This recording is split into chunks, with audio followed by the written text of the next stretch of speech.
Welcome back. Welcome back. It's that time. It's Cavs time. And it might be the Cavs team as a whole's time to win it all because I'm as high on this team as I have been in a long time. I thought that there was years we could compete. I thought there was years that we would be all right. This team right now looks so different than anything I've watched in the last with this team. Like I knew with Don Mitchell we were going to be better and all that. We look like the team I actually thought we could be right now, and I'm so excited. I'm going to start off with some stats. This team is currently at the time of recording this 4-0. They are first in points, first in field goals made, first in field goal percentage, first in true shooting percentage, second in 3-point percentage, second in offensive rating, fourth in defensive rating, second in net rating.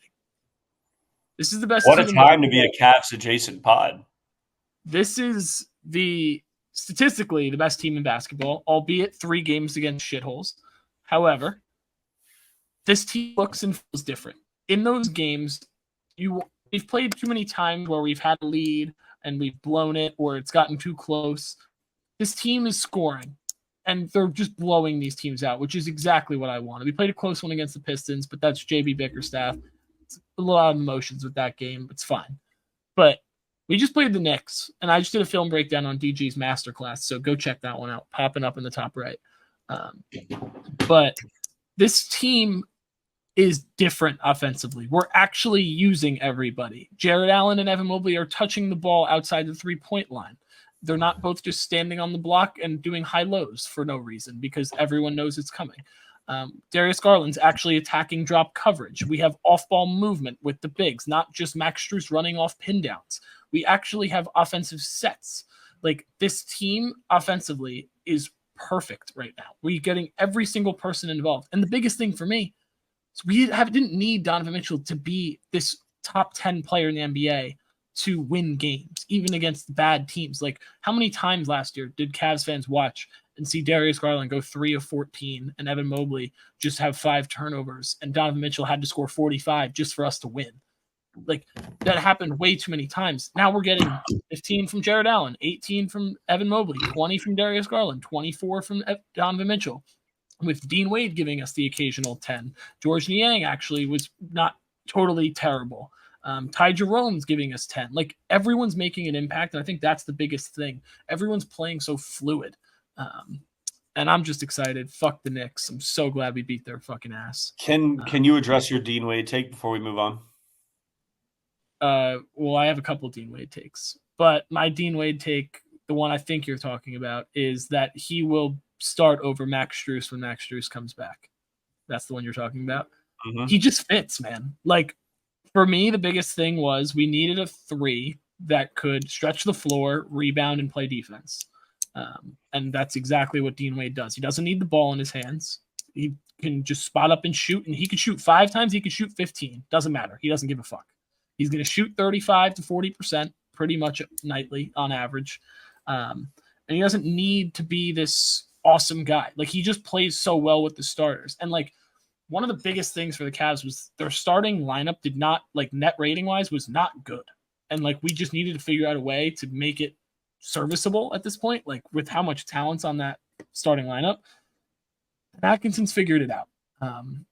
I think a bench unit of Ty Jerome, Max Strus, Karis LeVert, Isaac Okoro, and George Niang is a very, very, very good bench unit.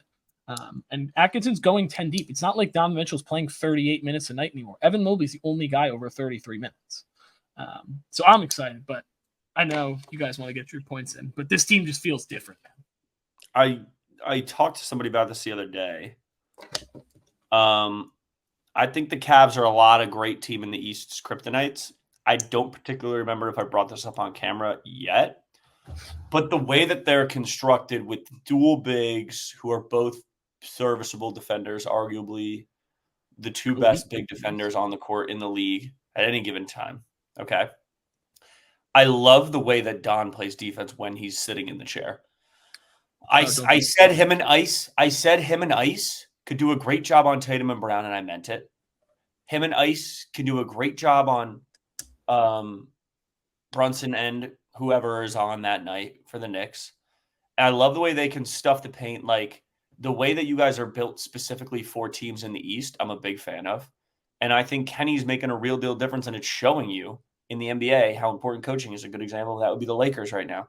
The NBA is not a sport where you can have a poor head coach. I think there are some sports that you can kind of slip away with it, or at least it can get outshined by the players over a short term.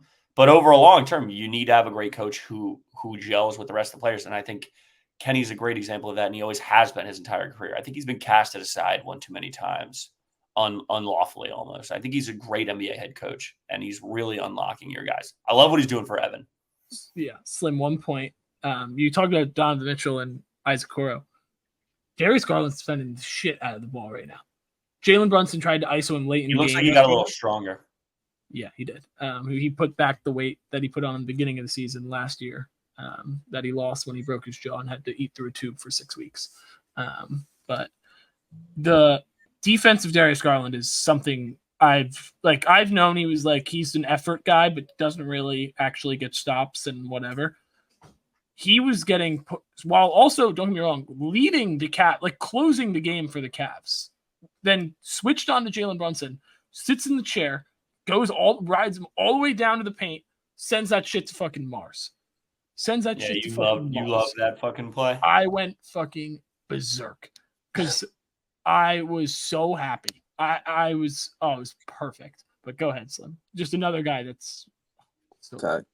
I said Kenny Atkinson could be coach of the year. This new opportunity in Cleveland. Still don't doubt it. Check out what we just do, not futures or maybe futures awards. Check out our awards video. I talked about how I like seeing Darius and Evan Mobley in the offseason, saw what it is that they were working on to improve their game. And I can think that Maddie is seeing it translate, firsthand. And I say all the time that Donovan Mitchell is arguably the best 2-guard in the league. And I think that all of that, you got accolades, you got opportunity. They're gonna take advantage of it every time. They're not gonna shy away. I think that they have the depth to make it to the Eastern Conference Finals. And when I'm not cheering on the Hawks, I believe in the Cavs. That's what I say. Out of the entire East, I'll be going for Cleveland. Can we have a quick conversation, Matt, about is this the year you guys can finally not beat yourselves? I think it is. Well, the biggest thing for me come playoff time was that our offense would stall out because no one could do anything consistently enough besides Donovan Mitchell, and we didn't have enough productive offensive sets that were either like we ran the same ones from day one of the season through the playoffs, with no real new additions to unacceptable. It. Atkinson, actually, I've seen different plays every game. It's awesome. It's just perfect. And Bro just pre-came a little bit there. No, but it's just so entertaining to watch good offense. The defense has always been there, and I've loved that too. But it's just being able to watch the best offense in the NBA is fun. It's so much more fun. And it's not like we went against bad defensive teams. Obviously, okay, fine. The Knicks and Pistons are good defensive teams for the most part. So, I like that boy Ron Holland too. But yeah, no, this team just has a different feel around it. To me, they're the second best team in the East. Sue me. They've looked like the second best team. The Knicks have not looked awesome by any means. They beat the Pacers. Congrats. They suck too. Said that under win total for the season. Also in the futures video. Holla at your boy. But this team just feels different. I'm pumped up. Go check out that film breakdown to see what the Cavs offense was doing to terrorize the Knicks. And check out Matt's Tears. Go check Matt's Tears out, man. Fact. And peace.